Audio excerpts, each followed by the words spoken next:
Welcome everyone to my fields of I don't think I've ever said where the background for my thingy comes from, but I always love Ireland and Scotland in images, and I was like, give me. I think I googled like the prettiest Irish wallpaper or something. So welcome to my Irish green fields. Back to another week of comic books. And well, this week I have a lot of updates, a new thing that I want to try, and well, not so much in the news areas, but a couple of things that I want to mention. I think the most appropriate place for me to talk about this is here where I talk about comic books. So I'm gonna just mention that today in the game Marvel Rivals, they finally confirmed the long-time leaks of Rogue and Gambit being the first characters for the upcoming season 5, and they are making Gambit a strategist.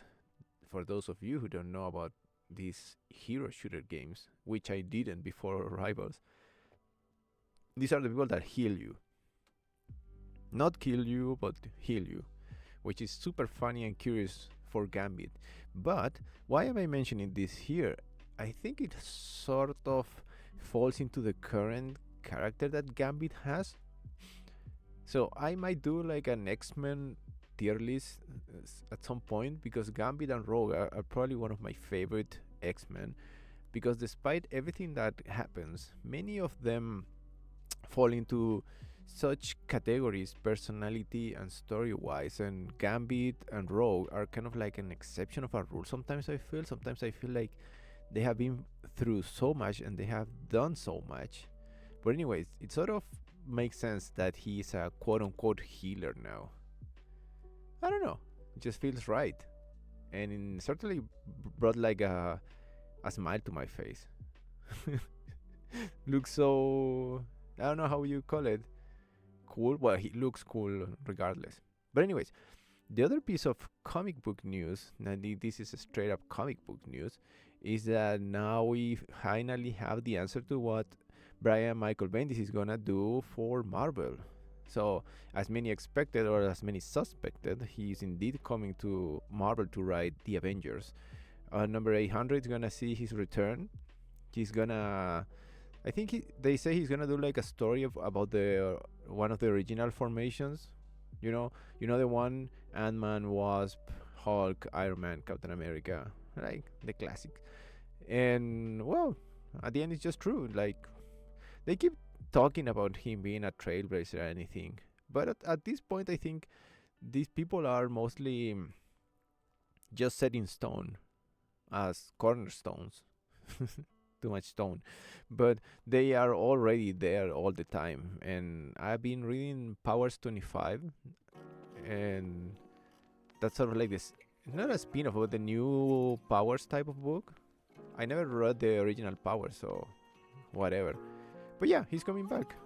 Man, I said that I want to skip the apologies again.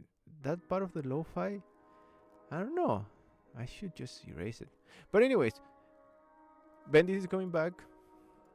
That's the news of the week. But it's not about the news, but it's about the books. Let's go straight into it. I got completely sidetracked by that.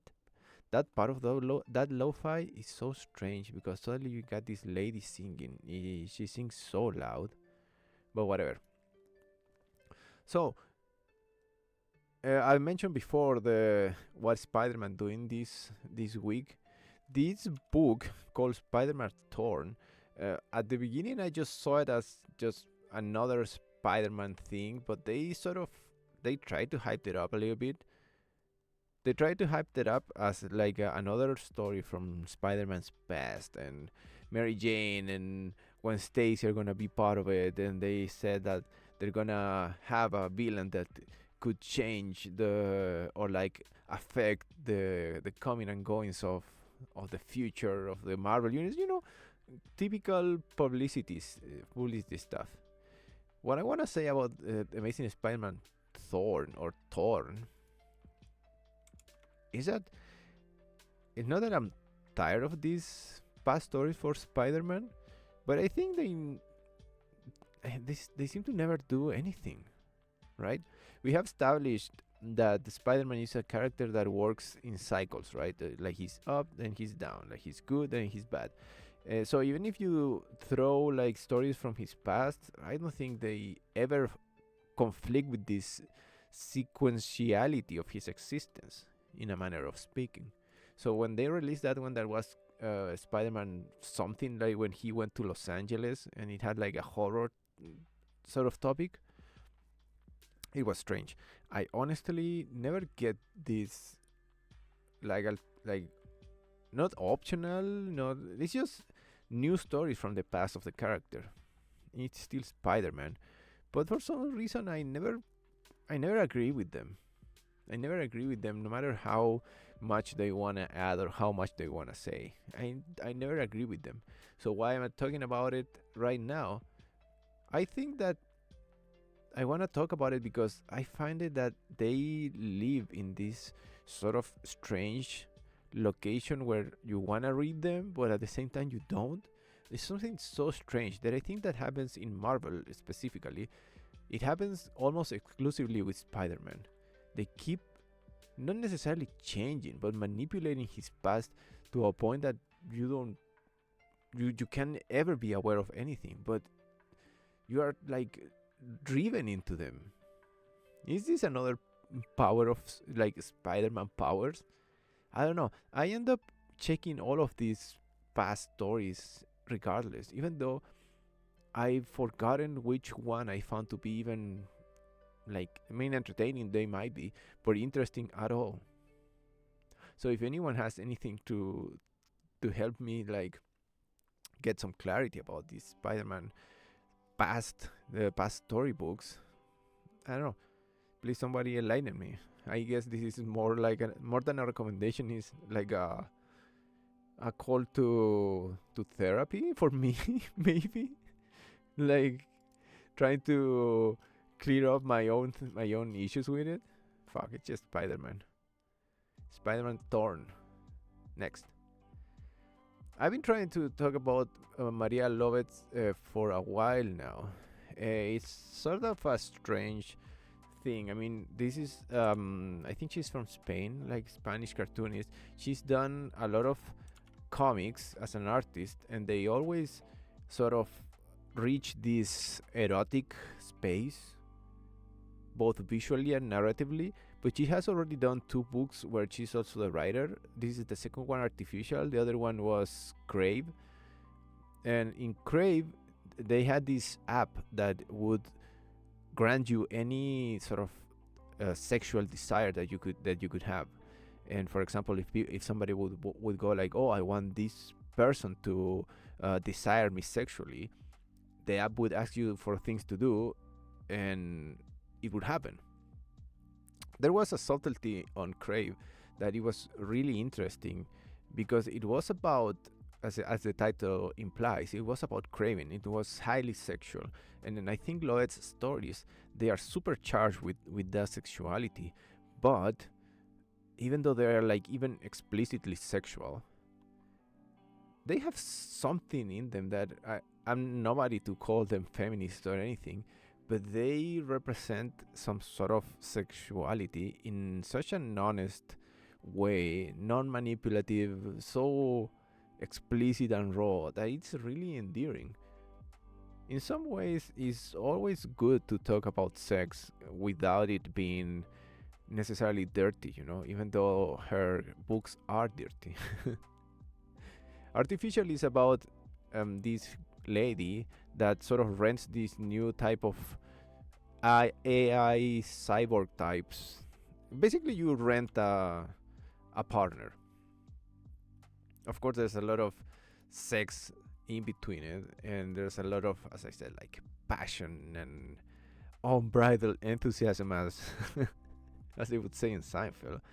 But I want to recommend, this is already number 3 from Artificial, but I want to recommend everybody to try Maria Lovett and sort of see or like have their own idea on her portrayal of sexuality. I feel like it's gender but inclusive. I feel like it's explicit but romantic. I don't know. I feel like, they have this image of people during, I don't know, like the 18th century reading like romantic novels, and in those novels like something a little bit like sexy would happen, and they would go like, oh dear, because it would be an interesting challenge to notions of sexuality at the same time that it's entertaining and arousing. That's sort of the thing that happened with Maria Lovet's work. It's greatly interesting. It's like super interesting. So I cannot recommend enough both Artificial and Crave. Crave already finished. I think it's short, maybe 6-7 issues. Probably the TPBs, it can be found anyway. Published by Image Comics. Something sexy for this week. Get it. Next. Well, for some reason, another reason, but this new Batman Beyond with Static from the future is labeled as an Elseworld on DC. I don't know why. I mean, I know why, because it's an Elseworld book, but the previous Batman Beyond Alone book, I thought they did a great job with that storyline of them retaking Gotham, and it had like an apocalyptic beginning, but kind of like a hopeful end. I really enjoyed the previous Batman Beyond solo. I'm not the most like Batman Beyond fan in the world, but I always try to read whatever it comes out of Batman Beyond. He's a cool character, Matt McGuinness. But this one, it was that Elseworld tag. I don't know. I think it's wrong. For some reason, I love the idea of thinking about Batman Beyond as the future Batman, like in a fact. But now, especially now in KO, that we have again a reality and timeline breaking event where probably some timelines could disappear and some new ones can come back, whatever. But man, I really wanted a new Batman Beyond book that kept that mythology alive. The idea that this is the Batman from the future. But anyways, as I said, the previous Batman Beyond solo book was great, and in the end, they end up like in a really good place. Gotham was back to being like what is that term? Sprawling metropolis or whatever, like where everything's happening. And Batman Beyond is a fun character. Back in that run of Batman Beyond, they reintroduced many like Bat Family characters. I hope some of them come back. Some Robin types, anything. I'm not a big Static fan. I don't know. I don't know. I just never got into Static. I have nothing against the character, but anyways, new Batman Beyond. I think it looks cool, but that Elseworld tag, damn it. Anyways, Batman and Static Beyond, of course, from DC. Issue 1. Next, a little bit of an update. Have I been liking Hush 2 by none other than Jeff Lowe and Jimmy Lee, right? Like, who am I to criticize it? But something I talked last week about the last Halloween and how the last Halloween was the last Halloween. The previous one was the big Halloween, the long Halloween and the last Halloween. Something similar happened to me with Hush 2. I think Hush 1 is one of the greatest Batman stories ever created. I think it had some sort of paranoia and a sense of dread that is rarely achieved in comics, even for Batman, to my liking, to be honest. By the way they are published, by it feels segmented or anything.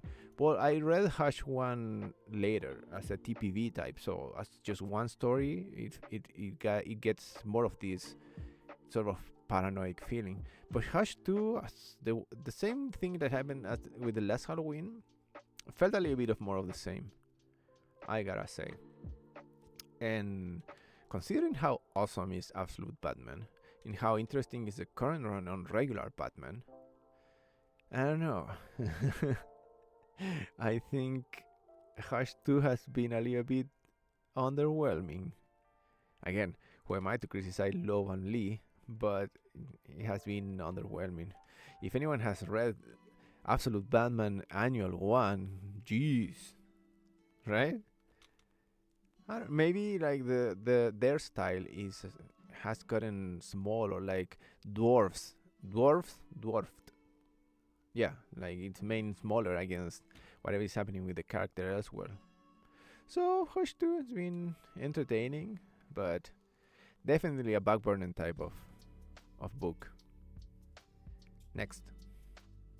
Finally, I can talk about Beneath the Trees Where Nobody Sees, like the breakthrough book from Patrick Horvath, cartoonist and writer extraordinaire. IDW published this anthropomorphic serial killer story, and when this is the second book of the franchise. When the first one came out, I was like floored. It was incredible. I mentioned it before. I'm not a serial killer fan, but I think serial killers are interesting. That might make me a little bit of a psycho, I guess. But serial killers are interesting. They are like humans that sort of break the unbreakable fact and bond of our life, right? That we are alive. Like considering life and death such a like a maniacal thing, which makes us a psychopath and a serial killer. It's never without a question. Like these people are always working on some unique narrative on their brains that, even though it's deranged, you can't deny that it comes from a place of humanity. And I think that contrast, that ethical, moral, like contrast, is what it makes interesting for stories from them. So Beneath the Trees Where Nobody Sees is the story of a serial killer. That's it. But it's told through anthropomorphic animals. And I talk about this when I talk a little bit about Escape, Remender's latest anthropomorphic animal book as well, right? And the basic effect of them being like these cute animals, then being like chopped in half and their guts dropping, of course it has a shock factor. But Horvath's art has Horvath's art has something really peculiar. Like the protagonist, Samantha, who is a bear. I don't know how he does it, but he draws these eyes that are not human eyes. It's not like animals with human eyes. They're like special eyes, deceiving eyes. I can't make them justice. I honestly recommend this book. It has been critically acclaimed with justified reasons. Go read the first one. I'm not gonna spoil it. It's just a story about the serial killer. But the second one, the sequel, it's type of a natural sequel where like her secrets start to leak, and a relative of one of her previous victims is coming back to investigate her brother's disappearance. So Samantha is caught in like the classic web of lies. This is a classic story of like killers when their own web of lies start like closing into them. It's so tense, it's so funny, and seeing them in these anthropomorphic animals is just like a slap in the face. And as I said, he draws these most disturbing faces because they are deceitful faces. They are like humble faces. They are innocent faces. So when their faces get chopped in half, it's just like a no commentary can go that hard, but he does. So I can't recommend enough Beneath the Trees Where Nobody Sees. Already in issue 4 in the second story. I think the first one is not that long either. It's like 10, 12 issues maybe. So this is a great book. IDW, Beneath the Trees Where Nobody Sees. This is the second one, Rite of Spring. Go read the first one, fall in love with it, then you're gonna, of course, fall in love with the second one. It's so interesting, it's so entertaining. Next. So I'm doing this that I usually don't go through all the publishers because it's inhuman, I don't have time. But I've been doing this. I'm gonna try to get at least one extra book from the other publishers that I don't. Distillery, they do this.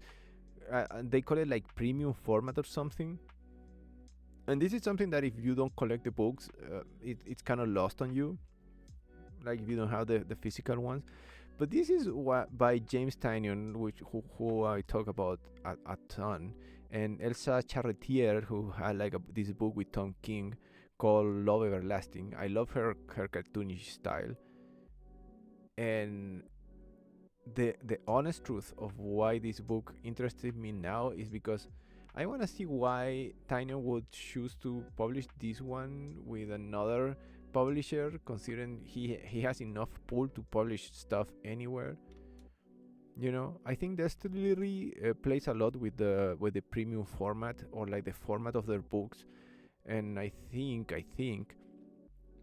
artists and writers are drawn to their format to try to do something different. So I'm gonna check this new series. It's already issue 2. I need to go back, of course, to issue 1, but I'm gonna check it out to see how an author that I know and love, like Tynion or Tynion, which is the name of his publishing agency. I'm gonna see what he does with it, and I would honestly recommend anyone to. I don't know. I used to say that I wanted to read like all of Garth Ennis's book, because Garth Ennis is one of my favorite authors of all time. I always thought like, okay, I'm gonna like read everything he releases, but that is just such a pain in the ass to do. Such a pain in the ass. But I'll try it out. And I'll come back to you all to see if I actually see something like worth mentioning, like some extracurricular stuff to be mentioned. Next. To me, this is the welcome to the book of the week. The book of the week. Kieron Gillen continues his epic saga in Die Loaded number 1. Kieron Gillen and Stephanie Hans bring back the Die universe. So I talk about Kieron Gillen a lot. He's like, of course, one of the greatest of our generation as well. But sometimes I find him too wordy. I love to use that expression for people that write and call them wordy. But anyways, Die was about a group of friends that got stuck inside of a role-playing book, and a lot of revelations became true about who they were, about what happened to them while they were in the book. So then they escape the book, and then they have to go back to the book. It's just a sequence of fantastic events. The whole point of the book is about characters and relationships, which is what Gillian does the best to my liking. That's why The Wicked and the Divine to me was his magnum opus, despite everything he's done for Marvel or whatever, right? To me, The Wicked and the Divine, and taking like strange human-like or person-like situations and bring them into this another strange situation and make them sort of reveal. Sometimes he goes a little bit of too much out of a tangent and everything, and even Die at some points got a little bit, you can say, I don't know, too long. Sometimes it took too long to get to a point. The same thing I feel about his current book for Image, The Power Fantasy. It's a little bit too wordy sometimes. It's a little bit distracting to me, but that was fun. So if you like role-playing games, I really cannot recommend Die enough. I'm not entirely sure how much do you need to know about the first story of Die to get this, which is the second story of Die. I don't know. I think he's smart enough not to make it a condition to read this to have read the previous one, but I'm not entirely sure. Regardless, if you love fantasy and if you like role-playing games, Die is the book for you. It's so well written, the characters are so interesting, the relationships are so intense. Visually, it's just how you would picture a role playing book. And actually, the first story, it got so big that Gillen wrote an RPG style book for it. So you can play the Die RPG, which is something that I still would like to do, but I just don't have that many friends that are into role playing games. I might like bring back my idea of playing role playing games or playing RPGs on my own. It's something that I'm seriously considering. But anyways, the second story on the Die franchise, Die Loaded, to me is the book of the week. Die was great, and well, continuing something great is always great. Or is it? Die Loaded, the book of the week. So, I don't think did I talk about Eddie Brock's Carnage? I don't know, but in issue 10 of Eddie Brock's Carnage, he's finally gonna do, I mean, that's what the press release said, it's gonna finally show some major event happening. We have seen sort of the relationship between Eddie Brock and Carnage throughout this solo series, and it has been mildly interesting in the fact that, I mean, Carnage has been more interesting than Eddie Brock. I love how Carnage has moved from like a symbiote that is dependent on the host to just this being this almost like godlike Machiavellian entity that always has a plan and does whatever the hell he wants or it wants. I think it's really interesting. It has sort of allowed Eddie Brock to exist in a world post King in Black, post the whole Eddie Brock being a freaking god. Even though they did brought down the character like so fast, he went from being a god to being a no one, like that, like just snap, and now he's a nobody. But they paired it up with Carnage, and I think, for better or worse, the most interesting thing about this book is Carnage. I'm recommending Eddie Brock Carnage, and I'm telling people to read it because of Carnage. Because Carnage is an enemy, a bad guy in Marvel that is gonna keep coming, it's gonna keep appearing, and this is an interesting stage of development for him. That's it. Not necessarily Eddie Brock, but Carnage. It should be called, Carnage Eddie Brock? If you have the first name first, like Eddie Brock Carnage, does that mean that Eddie Brock is the main guy or the secondary guy? Because to me, he's completely the secondary guy. This book is about Carnage. No question about it. So whatever is going to happen with him is going to happen now. Eddie Brock Carnage, no issue 10. Next. This is another update. I was really looking forward to Iron and Frost issue 1, part of the Age of Revelation event and our storyline. And I think they did something that I personally didn't expect. So this is a little bit spoilery for those who haven't read Iron and Frost number 1. Emma Frost is stuck in diamond form. She goes looking for Tony Stark, and now he has mutated, and it's like an iron guy. It's like made of iron.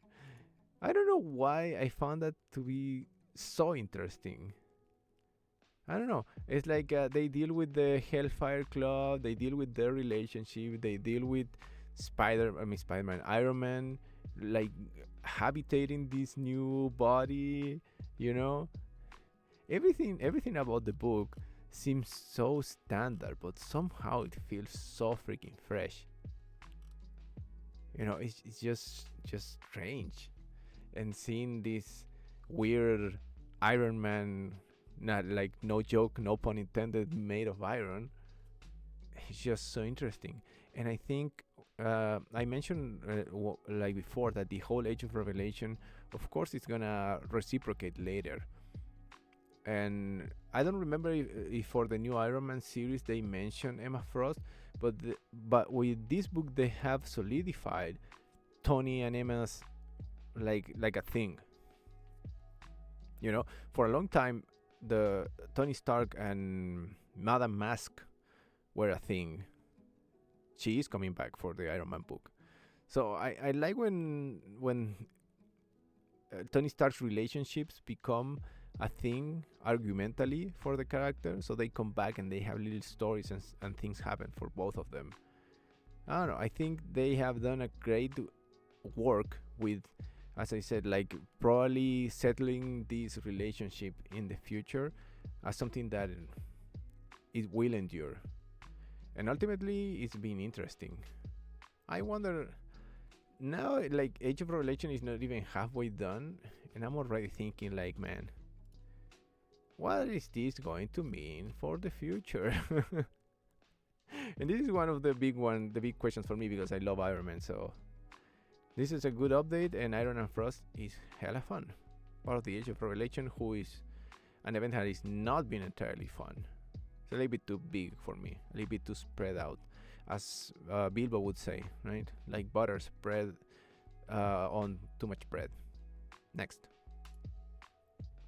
Another update. The Starbreaker Supremacy, man, it was good. Now I need to recommend for anyone that enjoyed that to keep going and keep reading the at least the Green Lantern Corps. They are doing the whole Green Lantern. Hal Jordan is becoming Hal Jordan again and being important. And it was funny because the beginning of the storyline was like in a nutshell. Oh, Hal Jordan is important again.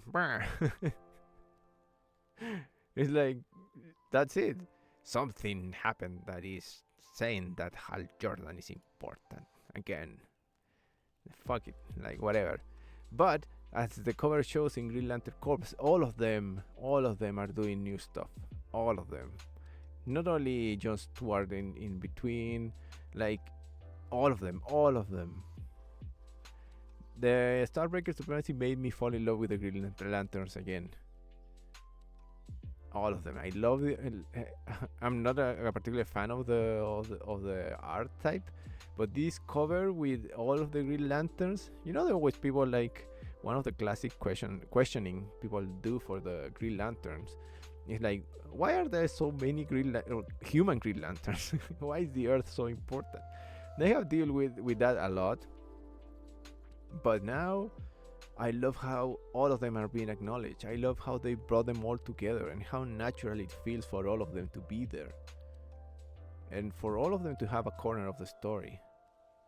What was the name of Joe Mulaney's solo book? Far Space? Far Corner Space, where they introduced her? That was so fun as well.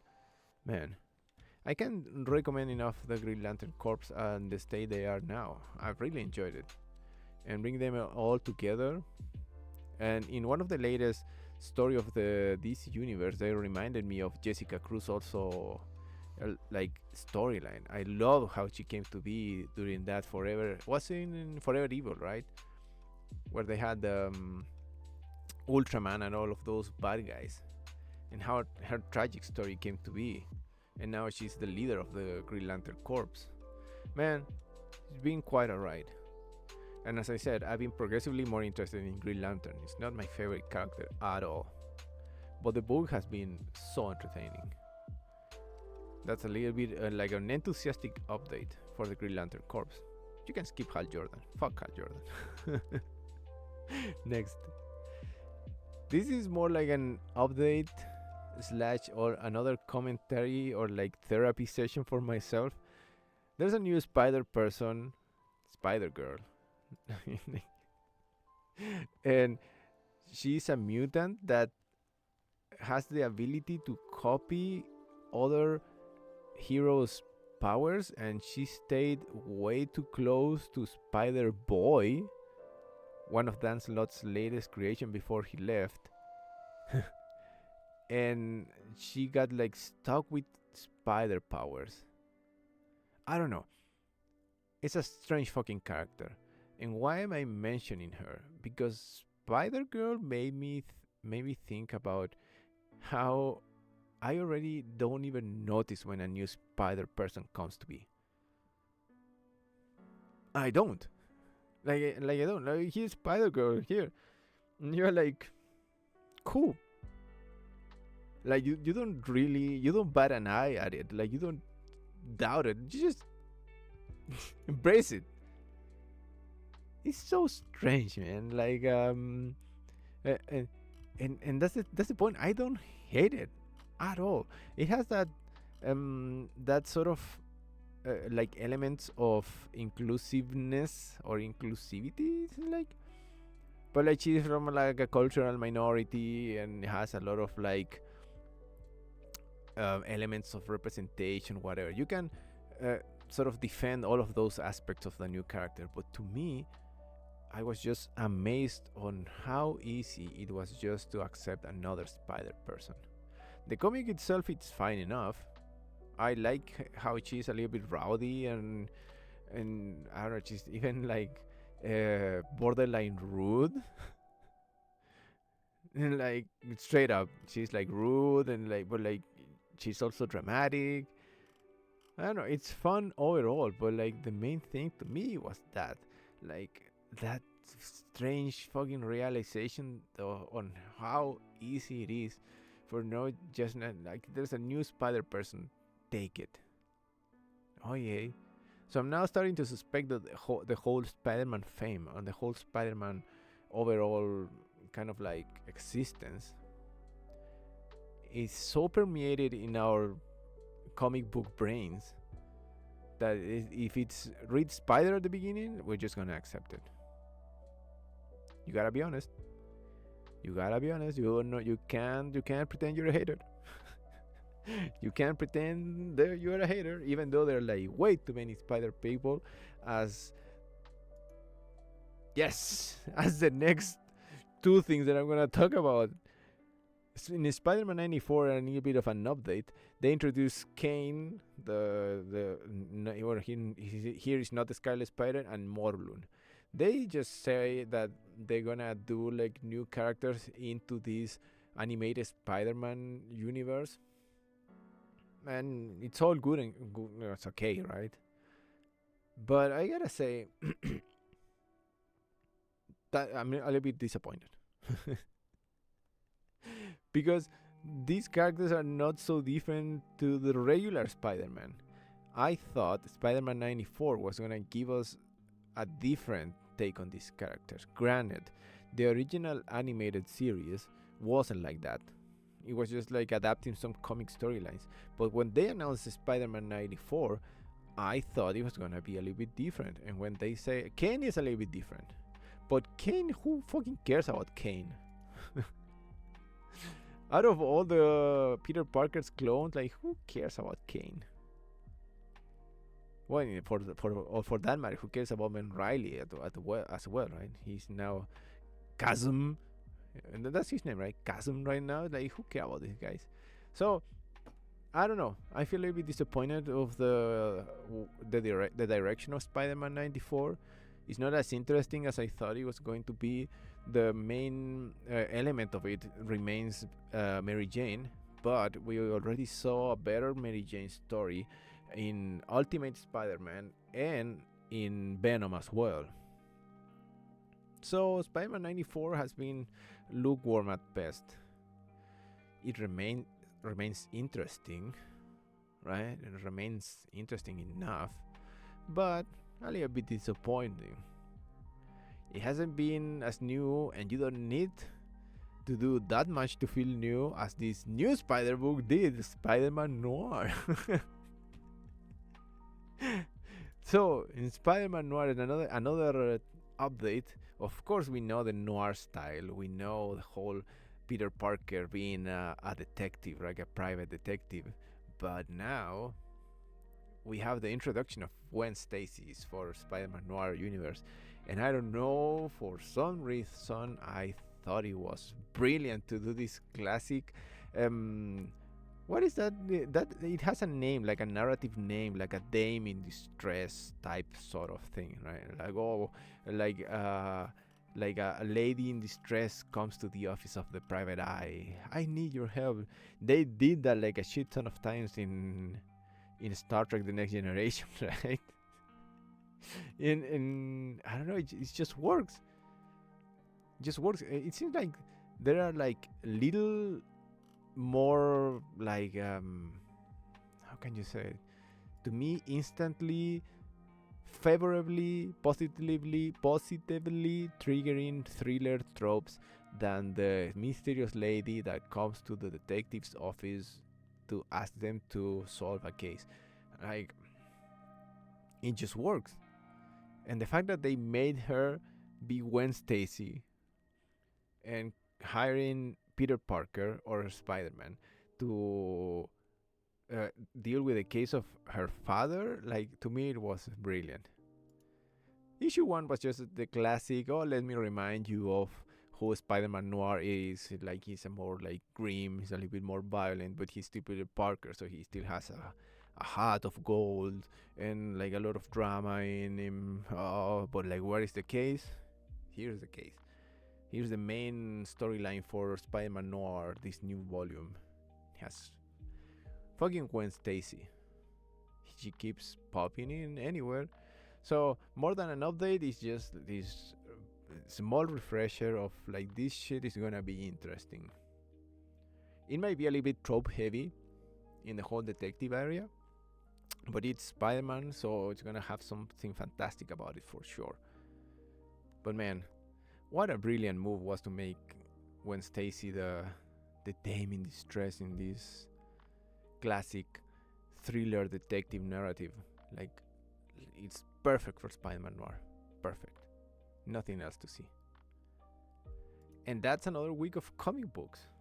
A lot of spider stuff. It's always gonna be full of spider stuff. Sorry. It can be helped. It can be helped. Is there a comic book fan out there that can live without Spider-Man? You know, that might be a better question. Where are all of these wise people that are capable of living perfectly without caring what is Peter Parker fucking doing this week? I know I can't. And whenever I think about, okay, fuck Spider-Man, a new week comes up and there's like 5 spider books that I end up caring for and like watching and like reading. It's like, it's a curse, man. Spider curse. Does that make me a spider totem? I don't know.